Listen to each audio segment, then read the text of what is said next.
Assalamu alaikum. This is Tayyib Faruqi from Defense Degree College for Boys.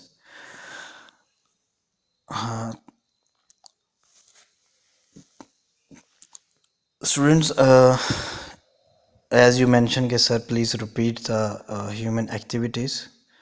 Some students are confused about industry and commerce and component commerce. Okay, dear student, as I taught you, there are two types of activity. One is the commanded activity, and second one is the uncommanded activity. The activities upon which have some control is called commanded activity, and the activities upon which have no control is called uncommanded activities. Like our walking, chatting is in our control, is called commanded activities, and the circulation of blood in our body is not in our control, that is called uncommanded activities. So these are the basically activities, and in business point of view, we have two types of activities. One is human activity, economic activity, and second one is non-economic activity. There are three basically types of the economic activities: employment, profession and business. And जब मैंने आपको पढ़ाया था तो मैंने कहा था जी आपके पास इकोनॉमिक यानी कि माशी सरगर्मियाँ और नॉन इकोनॉमिक गैर माशी सरगर्मियाँ। तो गैर माशी सरगर्मियाँ लिमिटेड हैं, चार हैं। There are 4 types of the non economic activities: the religious affairs, the social affairs, parental activities and patriotism. These are the 4 non economic activities कि जो हम अपने वालिदैन की खिदमत करते हैं, जो हम माशरे की खिदमत करते हैं, या हम जो अपने मुल्क के साथ मोहब्बत करते हैं। तो ये सारी नॉन इकोनॉमिक गैर माशी सरगर्मियाँ हैं। तो इकोनॉमिक एक्टिविटी में एम्प्लॉयमेंट सबसे पहले आता है हमारे पास, और एम्प्लॉयमेंट में हमारे पास है मैंने आपको बताया था कि जब कोई शख्स किसी के पास जॉब कर होता है फिक्स रेम्यूनरेशन के ऊपर, तो उसे हम क्या बोलते हैं, एम्प्लॉयमेंट। सेकेंड है प्रोफेशन। तो मोस्टली प्रोफेशन मैंने आपको बताया था कि कोई भी शख्स जो कि अपनी skills, inner skills, technical skills और सम स्पेसिफिक एजुकेशन के वजह से कुछ अर्न कर रहा होता है, तो कौन सी एक्टिविटी परफॉर्म कर रहा है, वो इकोनॉमिक एक्टिविटी परफॉर्म कर रहा है, और इसमें नॉर्मली फ़ी चार्ज की जाती है। The third, the basic human activity is the business. Business क्या है कि any legal activity which is undertaking for getting maximum profit is called business. कोई भी मुआशी सरगर्मी और वो कानूनी हो, मुनाफा कमाने के लिए की जाए, उसे कारोबार कहते हैं। तो there are basically 2 component of business: industry and commerce.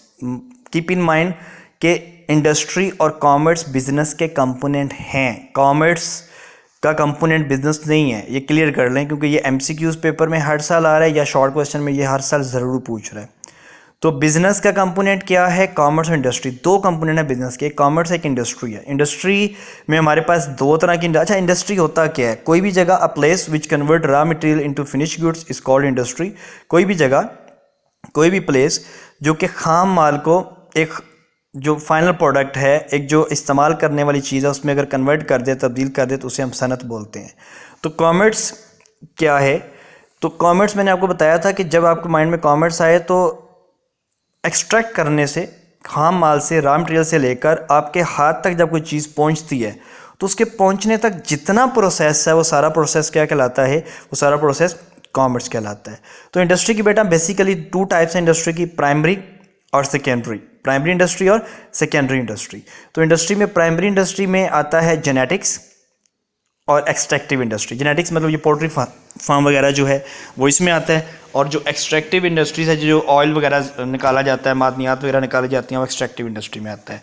और सेकेंडरी इंडस्ट्री में हमारे पास मैन्युफैक्चरिंग आती है और कंस्ट्रक्शन वगैरह, ये 2 चीज़ें हमारे पास आ रही होती हैं। तो कॉमर्स में अगर हम फर्दर चलते हैं जी, मेन क्योंकि हमारा सब्जेक्ट कॉमर्स है, इंडस्ट्री नहीं है, इसलिए कॉमर्स पे ज़्यादा फोकस करेंगे। तो कॉमर्स में हमारे पास 2 हिस्से आते हैं कॉमर्स में, या ट्रेड आएगा या एड्स टू ट्रेड आएगा। ट्रेड क्या है, जब भी आपके सामने ट्रेड का वर्ड आए, तो मैंने आपको पहले भी बताया था कि ट्रेड का मतलब क्या है, बाइंग एंड सेलिंग। ट्रेड जब भी आपके सामने, हाँ एक्सचेंज भी है, कीप इन माइंड कि आपसे वो पूछ सकता है कि इसका लिटरल मीनिंग क्या है, तो लिटरल मीनिंग एक्सचेंज है, जबकि इसकी टेक्निकल डेफिनेशन क्या है, उसमें आपके पास क्या आएगा कि इसको buying and selling of goods and services called trade. तो there are 2 types of trade, home trade और foreign trade. Home trade, I already told you कि होम ट्रेड क्या होता है कि जब बायर एंड सेलर दोनों सेम कंट्री से हों। मुल्क की तिजारत वो है कि ख़रीदने वाला और फरोख्त करने वाला दोनों एक ही मुल्क से हों, तो उसे हम बोलेंगे होम ट्रेड कहेंगे उसे। और फॉरेन ट्रेड क्या होता है? फॉरेन ट्रेड में बायर और सेलर दोनों का किसी दूसरे कंट्री से होना ज़रूरी है, दोनों से किसी एक का।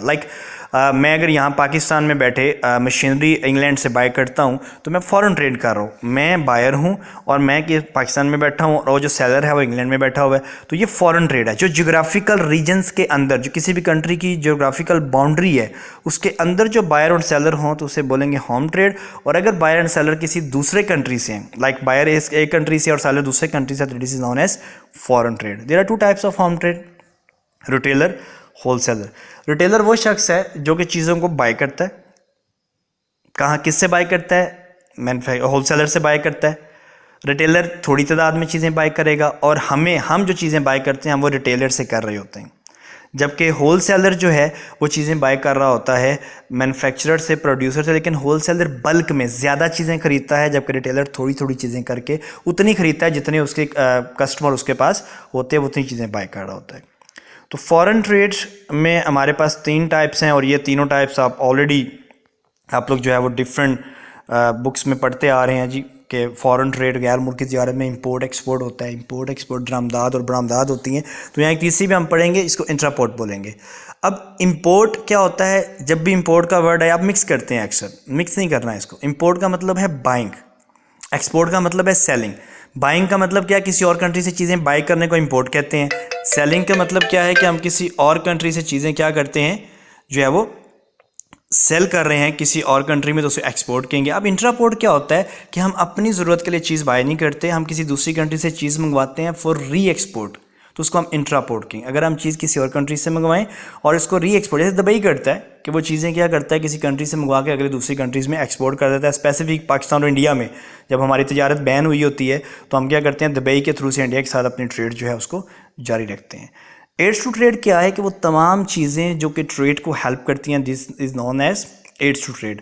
For example banking, insurance, warehouse, transport and communication, advertisement, ये वो चीज़ें हैं आजकल जो कि ट्रेड को इजी करके बैठी हुई हैं। तो एड्स टू ट्रेड क्या होता है? कि वो तमाम फैक्टर्स जो कि हेल्प करते हैं किसी भी चीज़ को, ट्रेड को पूरा करने के लिए, this is known as aids to trade. Further इसमें अगर आपको कोई क्वेश्चन कोई आपका हो तो आप मुझे सुबह 8 से लेकर 1 बजे तक किसी भी आप मुझे टेक्स्ट कर दें, मुझे व्हाट्सएप कर दें, आप मुझे कॉल कर लें, मैं इसको क्लियर कर लूँगा। और अगर कोई ज़्यादा स्टूडेंट्स को इशू हो तो मैं 2-3 स्टूडेंट्स के ग्रुप बना के उनको वीडियो कॉल में भी ये चीज़ समझा सकता हूँ। घर में रहिए, stay safe, stay home, stay safe. Allah आपका हामी और नासिर रहे।